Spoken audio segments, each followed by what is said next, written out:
Bonsoir mesdames, messieurs, bonsoir. Donc d'écouter RCJ mettant Dadido Gomé à Siyeye et puis sur les 103.1 et sur les www.rcjfm.com. Une heure pour convaincre donc de ce mardi.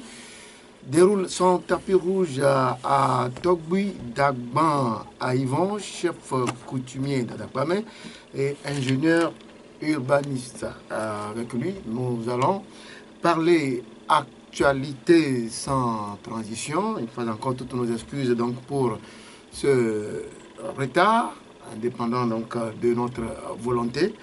Togui, bonsoir. Bonsoir. Comment allez-vous? Bien, vous êtes en forme là? Oui, mais bien sûr. Je me porte comme charme. Et vous êtes chef coutumier d'Adapamé? Oui. Vous êtes dans la commune Golfe 1. Comment se porte votre localité? Bon, à part les désagréments de la pluie, je crois que nous nous portons à merveille. Oui. Et d'ailleurs, c'est une commune qui est assez peuplée, assez dense. Et lorsqu'on parle de densité, on parle de flux. Flux démographique, flux économique et financier. Donc, nous nous portons à merveille. Voilà. Et un appel par rapport aux dégâts de la pluie causés? Bon, disons qu'il y a toujours des dégâts. Et, il y a certains quartiers dont les dégâts sont beaucoup plus prononcés.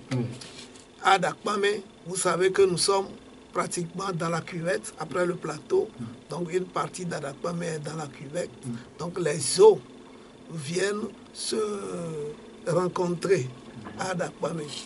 Et nous avons plusieurs bassins naturels de rétention qui sont aujourd'hui occupés. Et je crois que c'est la cause principale donc, de ces inondations. Néanmoins, avec la dorsale goudronnée, et lorsque vous vous débrouillez, vous vous débattez, une fois que vous arrivez, vous mettez le pied sur la dorsale goudronnée et vous allez pousser un ouf. Ce n'est plus pire comme avant. Oui. Vous êtes ingénieur urbaniste. Oui.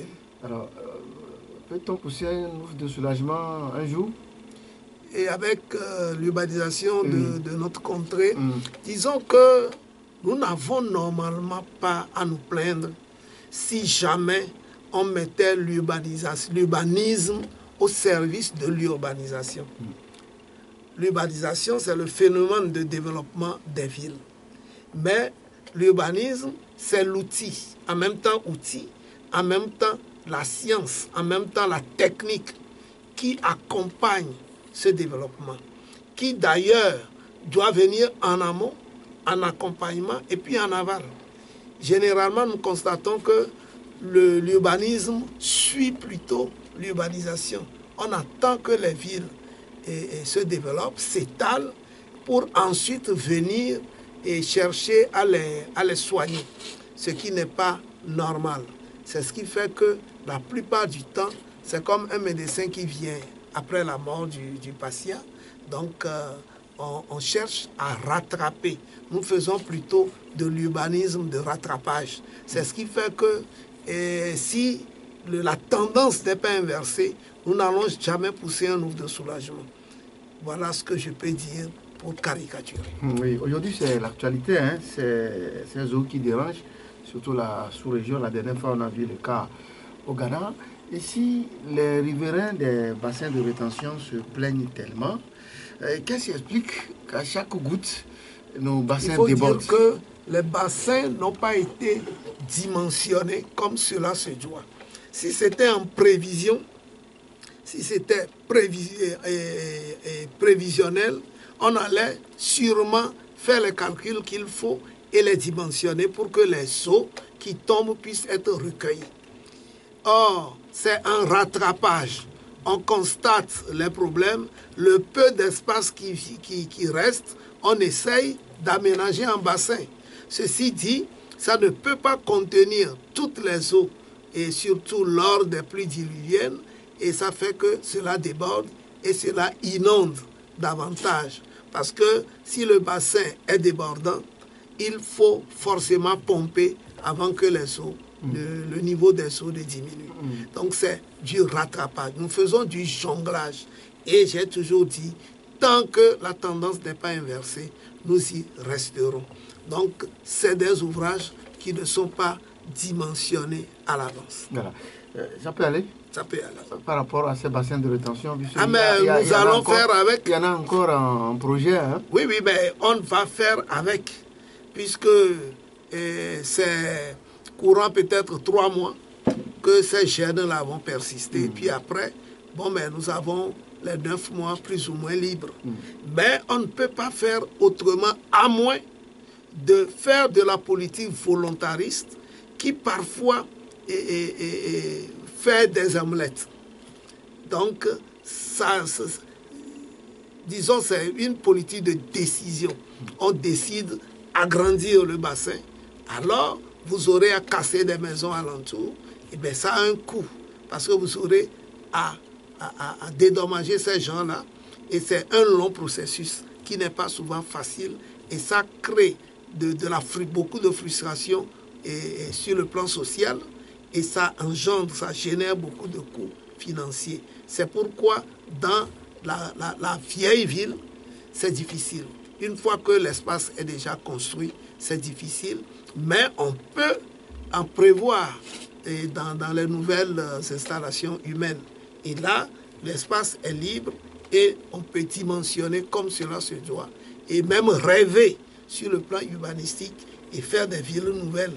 Pourquoi pas? Je crois qu'à la sortie de cette émission, vous allez peut-être quand même 5 ou 10 minutes devant la radio et observer la position du grand marché d'Adido Gomé, qui à chaque goutte, là vous venez, vous avez vu. Il faut dire que vous n'êtes pas dans un espace aménagé. Le site n'a pas été aménagé pour pouvoir accueillir les équipements et les installations qui y sont maintenant. Chez vous, vous êtes en dessous du niveau 0. Vous n'aurez que des eaux. Et on ne peut pas faire autrement. Vous aurez pu élever votre bâtiment, être un peu au-dessus du niveau 0, que les eaux vont passer sans jamais vous atteindre. C'est vrai que la voirie aussi n'a pas l'aménagement efficient. C'est pourquoi elle est totalement embourbée et vous apprécierez la couche de boue que nous avons traversée tout à l'heure avant d'accéder à votre domaine. Le marché n'a jamais été également aménagé. Le sol du marché n'a jamais été aménagé. On doit relever le niveau du sol pour pouvoir mettre le marché un peu plus au-dessus de ce niveau-là pour que ça ne soit pas gênant. Donc, vous avez du pain sur la planche dans votre commune Golfe 7. Ah, voilà. Mais on entend parler de vous tout le temps et vous déguerpissez, vous criez à l'aménagement au niveau des grandes voiries. Mais lorsqu'on rentre dans le tissu urbain en profondeur, mais c'est de la racaille. Hein? Et je ne trouve pas même mieux pour qualifier. Et ça laisse à désirer. Et voir ces bonnes femmes déambuler dans cette boue-là, en train de faire leurs affaires, je crois que c'est un peu triste. Une heure pour convaincre sur Radio Carré. Nous sommes avec Togui Dagban Yvon, chef coutumier d'Adakbamé et ingénieur urbaniste. Togui, le 5 octobre dernier, ça fait 33 ans, autant pour moi, que nous sommes donc en démocratie. Vous, en votre qualité de chef, votre avis, après 33 ans de marche démocratique? Bon, disons que beaucoup de choses ont changé. Et les gens disent que la marche est irréversible. Mais moi, je trouve que cette marche est demeurée stationnaire, puisque les bons vœux que nous avions sont restés pieux. Plus de 30 ans après, faisons le bilan. L'alternance tant souhaitée n'a pas été efficiente. Et tous les espoirs en un lendemain meilleur sont restés vains. Moi, je trouve que nous avons fait du surplace. Nous avons fait un tour évolutif pour revenir au même point de départ. Et c'est le statu quo. Et sur le terrain politique aujourd'hui, quel parti vous entendez encore parler? Je crois qu'ils attendent qu'on siffle le démarrage des consultations électorales pour commencer par nous narguer, pour commencer par nous vanter des hauts faits, pour commencer par crier à l'affrontement et ainsi de suite. Il faut à un moment donné que nous venions à l'évidence que la vraie politique, surtout en matière de démocratie, c'est l'accompagnement critique de l'action gouvernementale. Ce n'est pas tant les heurts et les affrontements, les mépris et disons la stratégie du dénigrement de l'autre qui nous font avancer. Ça ne fait que créer disons des conflits à l'interne. Et au lieu d'aller de l'avant en termes de développement, nous réglons nos comptes d'abord. Pendant ce temps, le sous-développement nous guette et nous embrasse. Pendant ce temps, l'impérialiste nous pille, tout en nous laissant nous quereller d'abord. Et nous ne pensions pas développement. À un moment donné, on a plutôt pensé à la politique politicienne au lieu de faire une politique de développement. On a plutôt pensé à nous abattre nous-mêmes, croyant qu'en abattant l'autre, on s'élève. Il faut que nous revenions à l'évidence pour comprendre autrement la démocratie, pour savoir que c'est ensemble que nous pourrons aller de l'avant. Lorsque certains cherchent à aller de l'avant et que d'autres les tirent à l'arrière ou les maintiennent, nous n'allons pas progresser. Nous allons plutôt être là en train de tourner en rond, en train de nous mordre le nez. Et pendant ce temps, le terrain est laissé pour compte.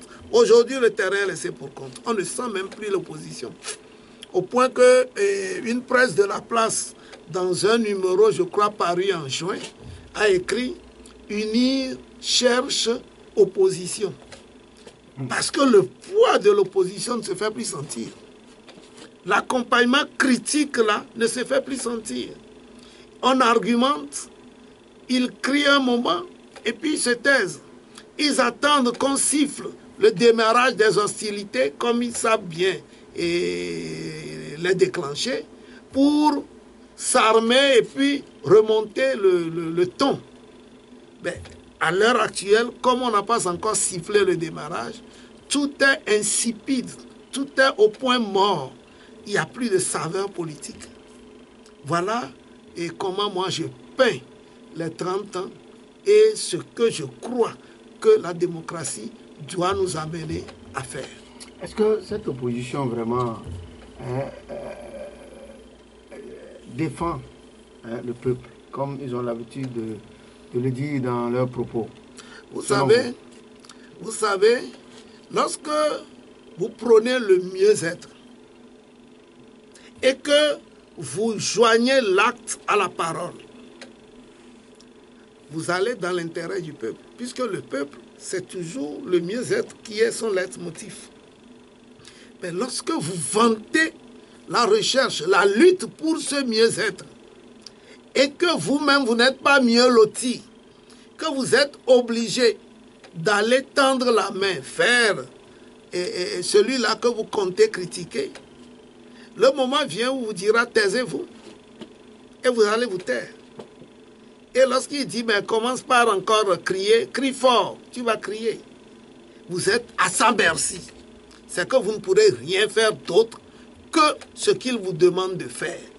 Or, c'est parce que il est entendu que nul n'a l'apanage de la vérité, qu'il faut qu'il y ait une opposition critique. Quel que soit ce chef, il peut à un moment donné se tromper de bord. Et il va falloir avoir des gens à côté qui lui diront attention, nous allons dans le décor pour qu'il se ressaisisse. Il arrive même qu'au volant, quelle que soit ta technicité, ton savoir-faire, ta maîtrise de la conduite, qu'à un moment donné, le sommeil te prenne. Courant un long voyage, c'est l'autre qui est à côté qui va te toucher, te dire attention, pour que tu reviennes à toi. Sans ça, tu iras dans le décor. C'est la même chose. On va croire prendre le bon angle pour aller de l'avant, alors que cet angle t'amène droit dans un mur ou dans un décor ou au naufrage. Mais c'est l'autre que tu considères qui n'est même pas peut-être mature, qui peut te dire attention, si on fait ça, il y aura ci, parce que d'autres l'ont fait comme ceci, ça a donné ci. C'est pourquoi on a besoin des intellectuels. Or, la plupart des intellectuels, lorsqu'on les place, qu'est-ce qu'ils nous servent?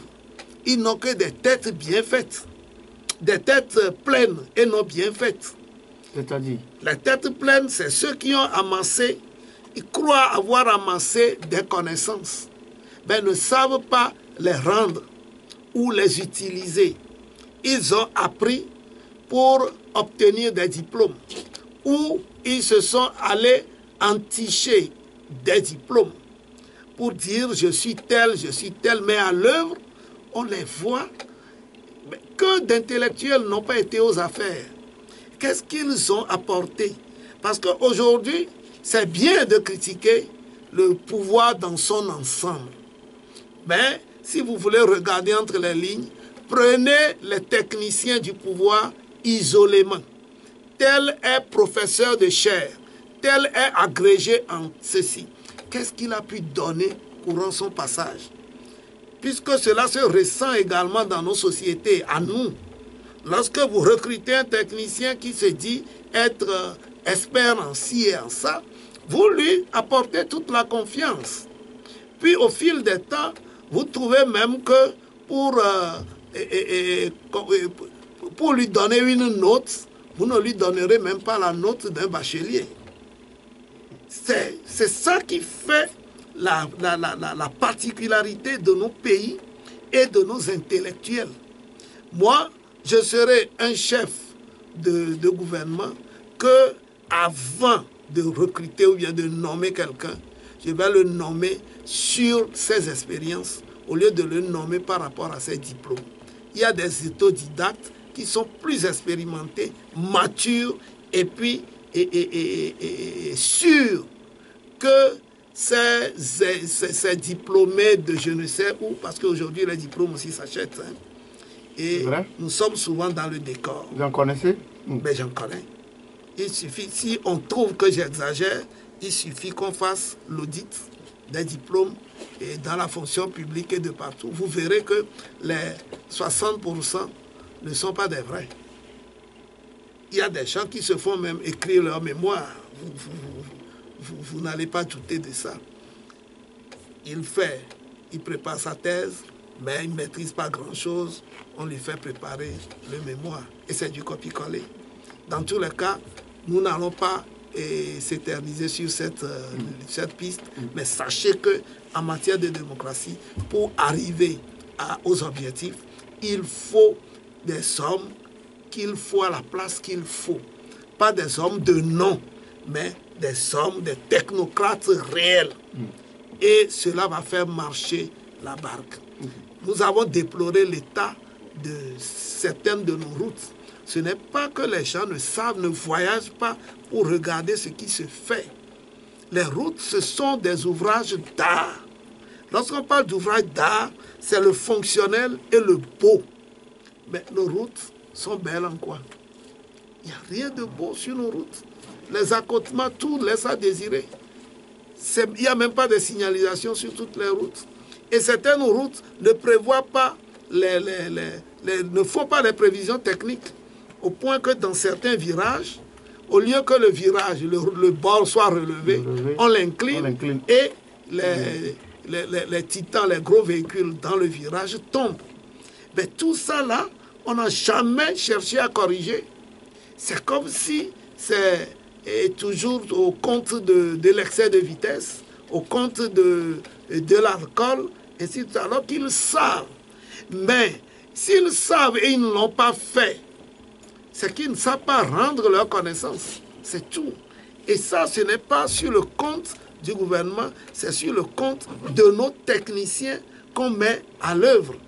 Et il va falloir qu'on fasse un tri minutieux avant de pouvoir mettre les gens au service. Voilà. Taoui Dagban, vous êtes officiellement retiré du CAR de feu Maître A. Boibo. Vous l'avez officialisé la dernière fois. Quelles sont les raisons? Et ne pensez-vous pas fragiliser terriblement ce parti? On se rappelle que vous avez été président et vice-président de 2008, je crois, à 2013. 2013. Oui. Et j'ai occupé plusieurs hautes fonctions au sein de ce parti. Lorsque vous parlez de fragiliser, c'est quelque chose qui est consistant, qui devient fragile. Or, à l'heure où nous parlons, le parti est déjà divisé. Le parti est déjà fragile. Je n'ai fait que tirer ma révérence de quelque chose qui est branlant et qui ne m'inspire plus confiance. C'est comme un bateau qui prend de l'eau. Vous voulez que j'y reste jusqu'à ce qu'on se noie ensemble? Non. Et apporter votre sagesse. Et en quoi faisant, j'ai essayé, lorsque le moteur est capote, vous ne pourrez plus le faire à temps avant que cela ne se noie. Ceci dit, j'ai pris la mesure de la situation. J'ai essayé de rapprocher les deux camps. En vain. Au moins à 3 reprises, j'ai essayé et j'ai trouvé que notre parti est devenu un monstre à 2 têtes. Et les 2 têtes sont tellement virulentes l'une envers l'autre que si tu te mets au milieu, ils vont te mettre dans le travers. C'est ce qui a fait que, ne me retrouvant plus dans cette situation, en toute honnêteté intellectuelle et sportivement, j'ai préféré me retirer pour que le jeu soit plutôt clair et que l'opinion sache ce qui se fait. Généralement, nous jouons à la façade, nous soignons la façade pour faire croire que ça marche toujours. La preuve, aujourd'hui, 2 entités dirigeantes qui ne se rapprochent pas, qui n'ont même aucune volonté de rapprochement. Mais vous vouez cette situation à quoi? Au succès? C'est plutôt à l'échec. Et nous avons mis 4 mois pour chercher à arranger, à colmater les brèches, en vain. Or, le patron est parti, le parti est sans gouvernail depuis des années. Nous n'avons pas cessé de crier à ces difficultés-là. Et lorsque le travers ethnique s'y mêlait, je l'ai dénoncé. Et n'oubliez pas le syllogisme de watilisation que j'avais employé dans le temps et de yotolisation. Parce que j'ai constaté que notre parti est en train d'aller à la dérive ethnique. Et que c'est les Wati qui font main basse sur le parti. Lorsqu'ils disent, si quelqu'un veut prendre le parti, il doit les voir d'abord. Et que la tête du parti ne quittera pas le Yoto natal, ben, ce n'est plus dans une entité nationale. Ça devient une entité ethnique ou coutumière. Mais on ne peut pas avancer avec ça. Il m'aurait déjà entendu, lorsque je dénonçais ça, que nous ne serions pas dans cette posture aujourd'hui. Et aujourd'hui, c'est clair que c'est la watilisation qui a dominé. C'est les Wati de Yoto qui se déclarent président national, entité nationale, donc consommé, avec à la tête Daté de Yoto. Les Wati de Vaud, qui également ont une dynamique qui porte Jean-Kissi de Vaud, mais comme apparence, comme soin de façade, ils ont mis en façade Nador. Voilà la caricature de ce parti aujourd'hui, un parti littéralement divisé, un parti qui n'est plus que l'ombre de lui-même, avec un monstre à double tête qui ne s'entendent pas. Au moins, ils s'entendraient qu'on dira l'un est fils de l'autre. Mais ils ne s'entendent pas. On va faire quoi? Où vont-ils conduire la barque?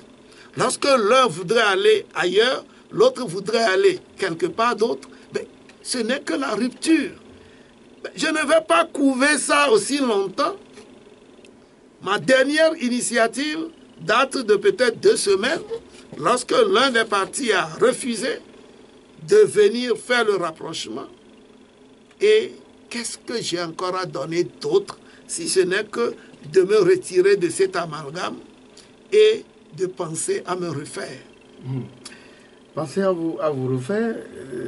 Allez-vous aussi créer un parti? Parce que je l'ai toujours dit que... Quand on quitte un parti, oui, on va créer... Lorsque vous quittez un parti, vous ne pourrez pas à vous seul aller bâtir une structure. Ça va être peut-être un parti des cadres, comme beaucoup d'autres partis qui ne se résument qu'à eux-mêmes et à leurs maisonnées, qui n'ont jamais fait d'assemblée générale, qui n'ont même pas de siège. Il y en a beaucoup qui sont comme ça. Et vous ne les verrez jamais aller à un congrès. La nouvelle charte a interdit ça. Hein? Oui, mais interdit, mais il faut que nous les voyons à l'œuvre. Aujourd'hui, il y a beaucoup d'autres partis. Nous en avons plus de 100, plus de la centaine. Mais combien ont pu faire leur congrès? Voilà. Donc, pour ne pas ressembler à ces gens de partis, je n'aimerais pas clamer haut et fort que je vais créer mon parti. Un parti n'est jamais pour une personne. C'est pour cela que je n'ai pas manqué de lancer l'appel en me retirant à tous ceux-là qui se retrouvent en moi. Puisqu'on va à un parti avec des amis. À tous mes amis avec lesquels nous sommes au quart de me rejoindre pour que nous puissions réfléchir autrement. C'est vrai, je me suis retiré. C'est moi, Togbi Dagban, qui s'est retiré. Kossi ne s'est pas retiré. Comment ne s'est pas retiré? Ils attendent de voir plus clair. Qu'est-ce qui se passe? Alors, je les appelle pour qu'on se concerte et que je leur donne les explications requises pour les éclairer dans leur prise de décision. Si jamais beaucoup se retirent et décident que nous puissions nous accorder au sein d'une structure donnée, quoi de plus normal? Et cette structure peut ne pas être une nouvelle structure. On peut aller à m'étayer vers des structures existantes, ou s'il n'y a pas le nombre requis pour qu'on prenne une décision collective, je suis libre de mes décisions. Je peux aller servir un autre parti. Et d'ailleurs, j'ai déjà reçu 3 sollicitations. Donc, j'attends à la lumière de la concertation de samedi 21, donc le samedi prochain, à partir de 9h à Bay Beach. À l'issue de cette concertation, j'attends de voir avant de me prononcer sur ces sollicitations. Parce que ma personnalité politique ne peut pas être maintenue dans un attentisme plus longtemps. J'ai déjà fait 4 mois dans un mutisme absolu. Je crois que maintenant, c'est ma sortie politique, c'est ma rentrée politique. Je ne peux aller que de l'avant. Et rien, je dis bien rien, ne saura encore me maintenir plus longtemps dans un silence ou dans un attentisme et à ne rien faire. Voilà. On aimerait vous écouter sur plusieurs sujets, sauf que le temps nous fait déjà défaut, mais votre réaction sur la commission des 27 députés pour refaire lumière sur la gestion des fonds Covid. Oui. Vous savez, moi, lorsque on nous entretient dans un secteur que nous maîtrisons mal, je dis nous faisons de la diversion. Les fonds alloués l'ont été par quelqu'un. Il y a une entité qui a géré Covid. Et ils l'ont géré avec main de maître. Qu'ils rendent compte d'abord à celui qui est leur patron. Mais ils l'ont géré sur Et ordonnance. celui-là, eh bien, c'est pourquoi j'ai dit main de maître. Celui-là rendra compte aux contributeurs. Mais si aujourd'hui, celui à qui on doit rendre compte premièrement ne se plaint pas, les contributeurs également ne se plaignent pas, et que vous attelez à faire de la diversion, moi, je n'aimerais pas perdre mon temps à ça. Qu'on trouve que tel a plongé la main dedans, qui punit? Combien de fois on n'a pas relevé des tares, des défauts de gestion, et que c'est resté lettre morte? Combien de fois celui-là même qui a dénoncé et qui a eu des preuves est obligé finalement de prendre la clé d'escampette? Donc, il ne faut pas qu'on nous divertisse à l'approche des consultations qui s'annoncent. Il ne faut pas qu'on nous divertisse. Et ces derniers jours, c'est l'eau qui est à la une. Nous savons très bien que nous avons un code de l'eau au Togo. Il y a quelques jours, le ministre Yark, qui est chargé de gérer cette eau au Togo, soumet les populations désormais à l'autorisation. Et si je répète ce qu'il a dit, il dit que ne soyez pas surpris qu'on vous demande les papiers de vos forages. Alors, réaction de Togo? Bon, moi, j'ai toujours dit, au Togo, il y a ce qui se dit et ce qui se fait. N'a-t-on pas clamé haut et fort qu'on allait éclaircir les abords de nos routes, que les hangars doivent sauter, que les constructions de fortune doivent être dégagées? Nous nous étions plaints en ce temps-là parce que le commerce de la plupart était informel et c'est dans ces trucs-là que cela se passe. Mais ça a duré combien de temps? Ça a duré le temps des déclarations et des premières destructions et ça s'est arrêté. Pourquoi vous peinez pour ces choses? Lorsque vous faites votre forage dans votre maison, les gens viendront faire ils vont rentrer dans les maisons pour escalader les murs, pour faire quoi que ce soit. Donc le colonel Yak, le général Yak, oui, est nouvellement venu aux affaires à l'eau. Il faut qu'il innove. Et cette innovation passe d'abord par la réglementation, et c'est bien, par la police des eaux. C'est aussi une bonne chose, parce qu'il y a des dispositifs qui souillent nos nappes. Et s'il voudra bien le faire, qu'il commence par là. Par exemple, à Baie, dans la ville basse, mais l'eau de la lagune, c'est ça qui souille toutes les nappes dans la ville basse, au point que les puits ne sont pas consommables. Mais pourquoi l'eau de la lagune souille? Parce qu'on a drainé les caniveaux dedans.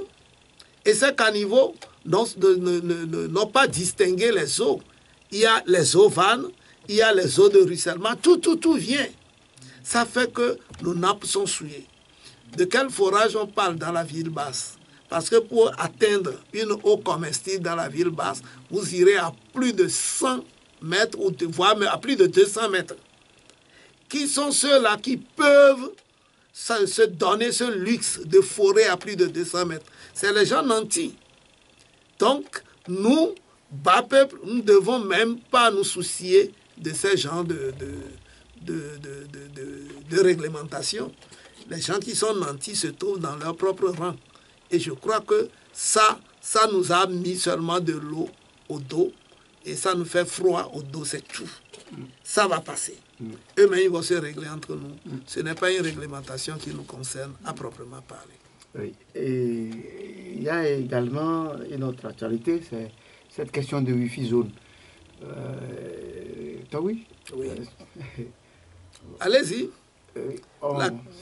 Ça doit être maintenant contrôlé, tout. Et puis, c'est au moment où on parle de digitalisation partout, on veut maintenant, l'ARCEP veut recadrer cela.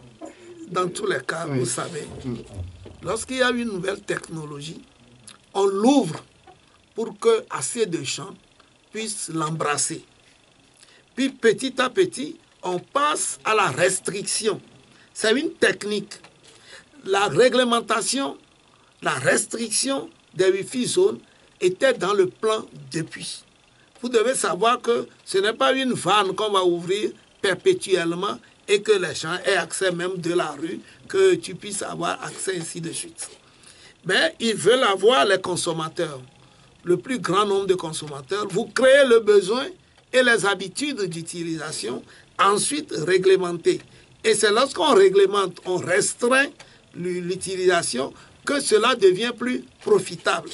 C'est une disposition, pas sociale, mais plutôt économique.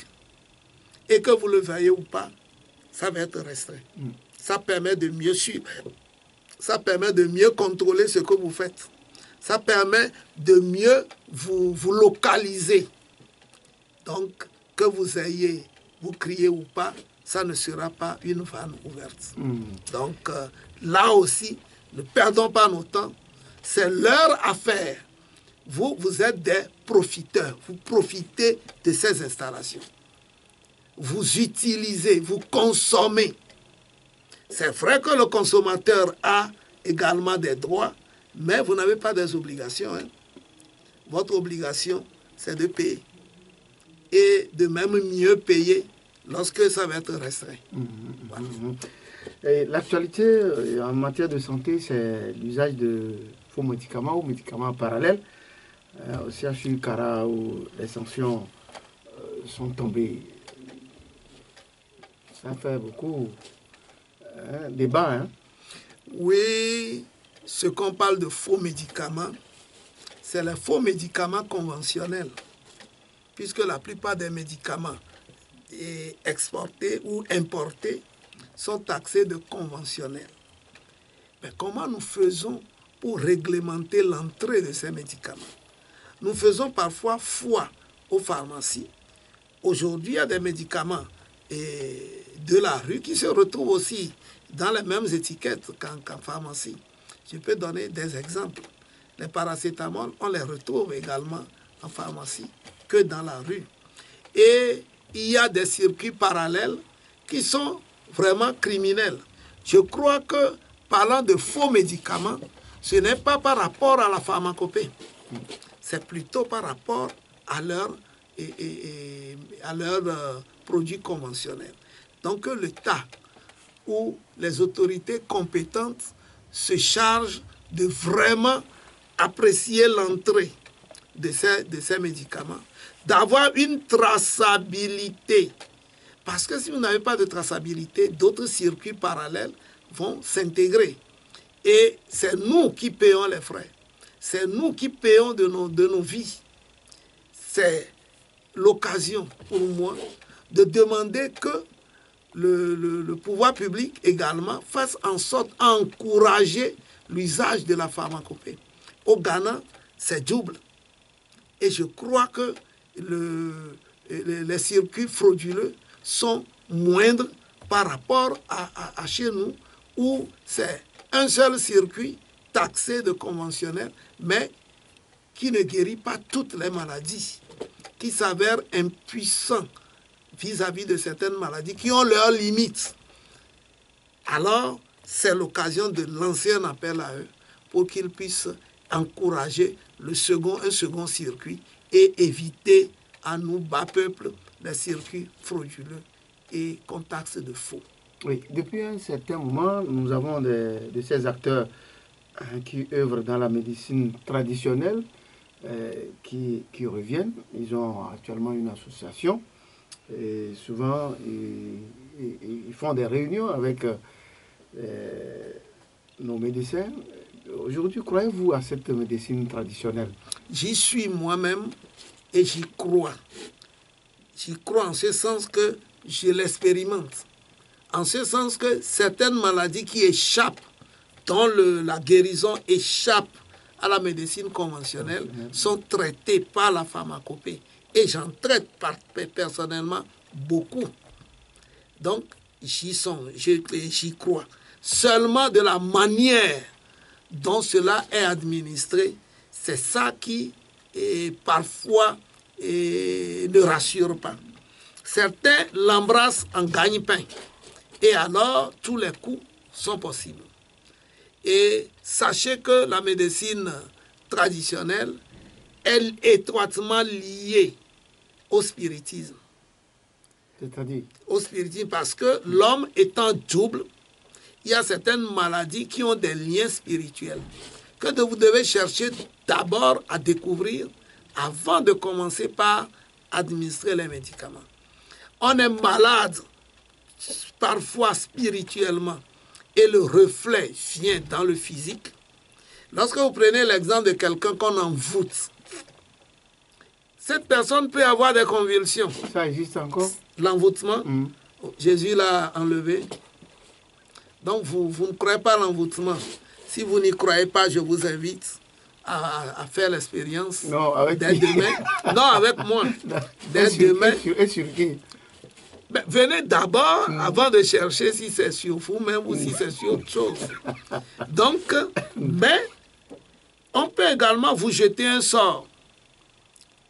Ça peut, vous pourrez, avec ce sort-là, être malade du diabète, par exemple. Si vous guérissez ce diabète physiquement, en donnant des remèdes, vous n'allez jamais réussir. Il faut d'abord guérir la personne spirituellement. Le dessouiller, parce que l'envoûtement, c'est une souillure. Le dessouiller, le laver, avant de lui administrer les remèdes physiquement, pour que les coups que l'organisme a reçus puissent être guéris. La personne peut vous afficher un cancer de sein, alors que c'est la sorcellerie. Si vous allez à l'hôpital, vous devenez spirituellement rigolo. Vous devez chercher à vous renseigner dans la dimension spirituelle ou karmique avant de vouloir faire quelques pas. Et ça manque beaucoup à certains qui tentent de guérir certaines maladies qui ne sont pas physiques, mais parce que telle herbe et telle autre en infusion guérit, alors vous croyez que ça guérit toutes les maladies de cette gamme. Or, vous vous trompez, ça peut ne pas être physique.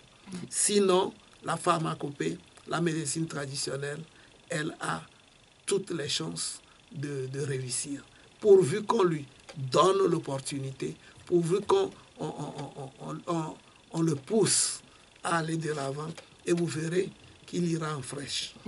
Oui, ça m'amène à vous poser une question. Oui, d'abord, on a entendu parler de prise d'âme. Quand il y a accident, on vient, on amène la famille, et puis quelques chercheurs. Ah, mais vous dites que vous ne croyez pas au spiritisme. On prend, depuis un certain temps, quand il y a accident, quand il y a les cadavres, c'est les sapeurs-pompiers qui viennent, ils prennent, ils partent. C'est ça qui laisse des écueils. Nous avons nos traditions. Les Blancs ont les leurs. Si nous voulons copier le Blanc 100%, nous aurons 40% d'écueils. Parce que tout ne sera pas réglo. Vérité en deçà des Pyrénées, erreur au-delà. Ce que le Blanc fait chez lui et ça lui marche, ce n'est pas forcément ça là qui marchera chez nous. Le Blanc est homo. Le Blanc est transgène. Le Blanc est lesbienne. Si vous évertuez à faire ces pratiques sur nos sols ici, vous irez dans un décor. La Bible, vous ne réussirez pas. Les religieux qui le disent. Hein. Les religieux peuvent le dire. Là où on meurt, la main partie. Hein. Mais c'est faux. Parfois, nous croyons savoir, mais dans l'ignorance. Parfois, nous baignons dans l'obscurantisme en croyant qu'on va à la lumière. Et c'est paradoxal. Néanmoins, ce que tu ne maîtrises pas, prends la peine de cerner son contour, d'étudier, de faire des recherches autour avant de commencer par s'y appliquer. C'est tout ce que je peux dire. Je ne voudrais plus m'étaler dans des critiques ce soir parce que j'ai déjà beaucoup trop de critiques en quittant le car. Je ne voudrais plus en rajouter. Peut-être pour terminer, le ministre Okoroko a introduit 2 congés de détente dans le découpage de l'année scolaire à compter de cette année. Votre avis? Mais je crois que ce n'est pas du nouveau. nous avons deux repos, deux périodes de repos. Il y a une période qui est après les Pâques, et à la période des Pâques, qui existait depuis. Et c'est à cette période même qu'on faisait, dans notre temps, nous faisons la semaine culturelle. Et puis, il y a les congés de Noël, naturellement, qui existaient depuis. Et les grandes vacances. Ce n'est pas du nouveau.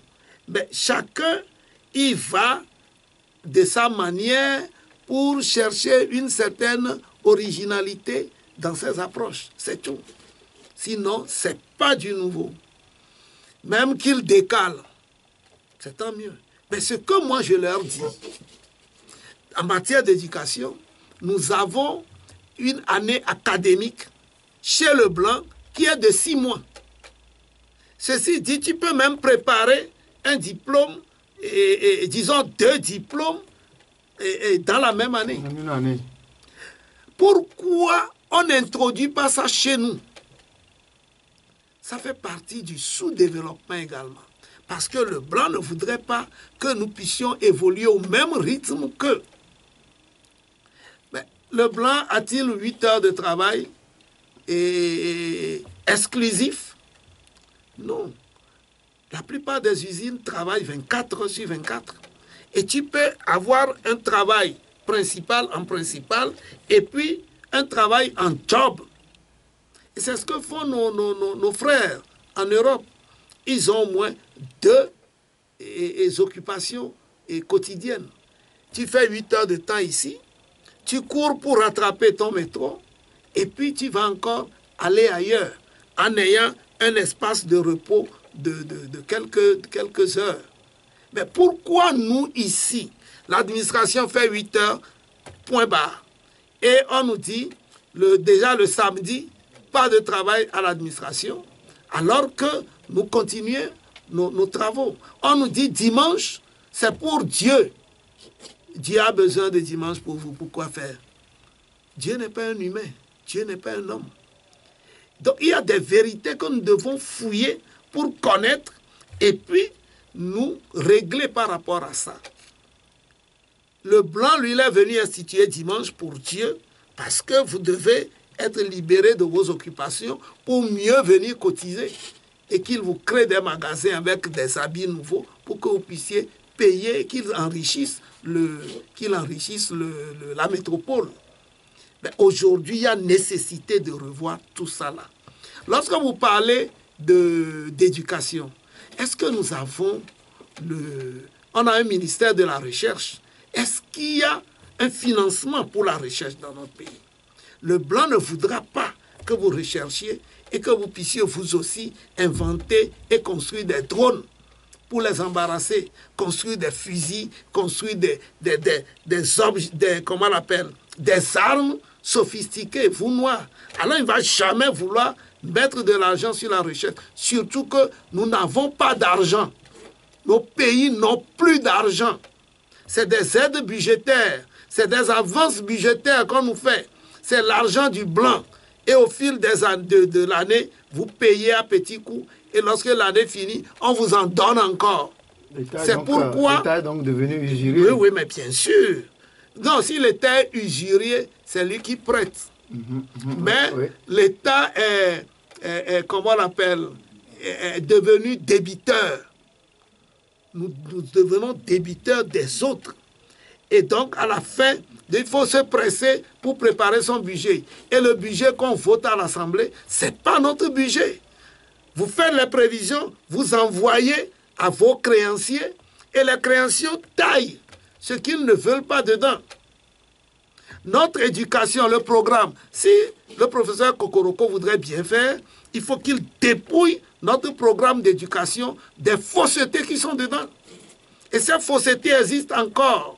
Lorsque, par exemple, on nous avait enseigné que nos aïeuls dormaient dans les arbres et prenaient des caches-sexes pour se vêtir, et ainsi. Mais c'est encore enseigné. Lorsque dans nos programmes, c'est les pays occidentaux qu'on doit apprendre leur géographie, leur histoire, ainsi de suite, Il faut dépouiller, il faut décoloniser nos programmes. Ce n'est pas en aménageant des repos qui fait le problème. Nous n'avons pas besoin de repos. Nous avons besoin que les années académiques soient de 6 mois. Et si tu es robuste, tu fais 6 mois, la rentrée suivante, tu peux t'inscrire encore pour évoluer. Qu'on ne vienne pas nous présenter des enfants de 14 ans pour nous dire qu'ils sont surjoués, ils ont comment on appelle, la maîtrise, ils ont le doctorat. Nos enfants aussi peuvent l'avoir, à moins que les secteurs de l'éducation soient sectionnés de la même manière. Lorsque dans nos programmes, tu veux faire la mathématique, mais à cause de l'anglais, on te fait recaler. C'est absurde. Parce que ce n'est pas de l'anglais que tu viendras enseigner ou tu n'es pas forcé d'aller dans un pays anglophone. Lorsque quelqu'un s'inscrit dans les sciences et que c'est la philo qui le fait recaler. Donc, il y a beaucoup de choses à corriger. Nous ne voulons pas de repos. Les repos, c'est généralement hebdomadaire et quotidien. On n'a pas besoin qu'on aménage 2 semaines. Tout ça, là, ça nous retarde.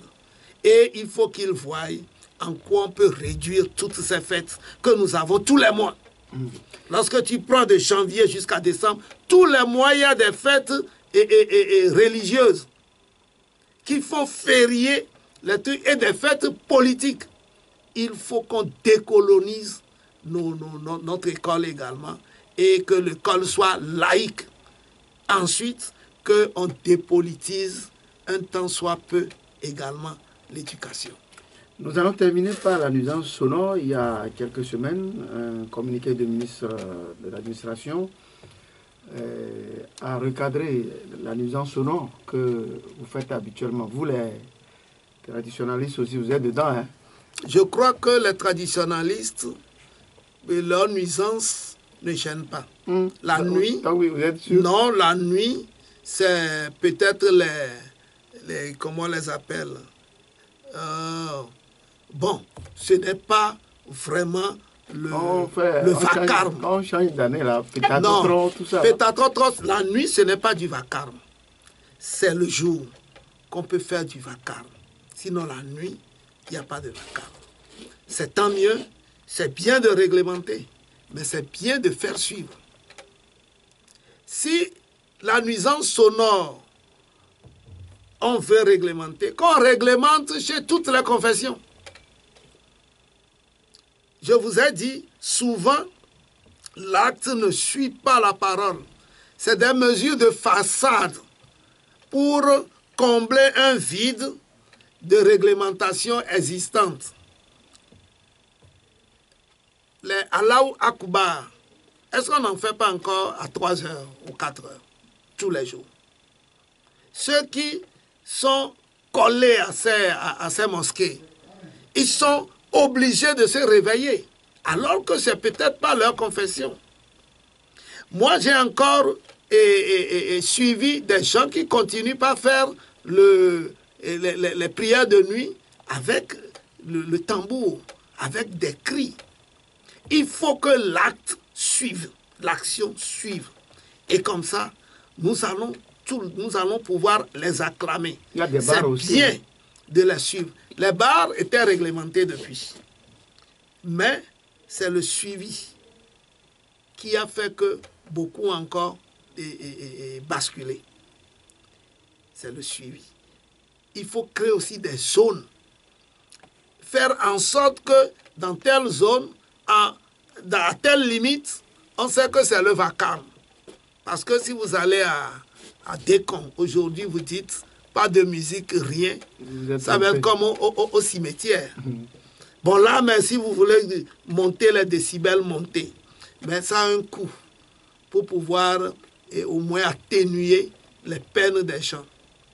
Mais ailleurs, dans des quartiers purement résidentiels, on a besoin de repos. On a besoin de ne pas être réveillé avant un temps.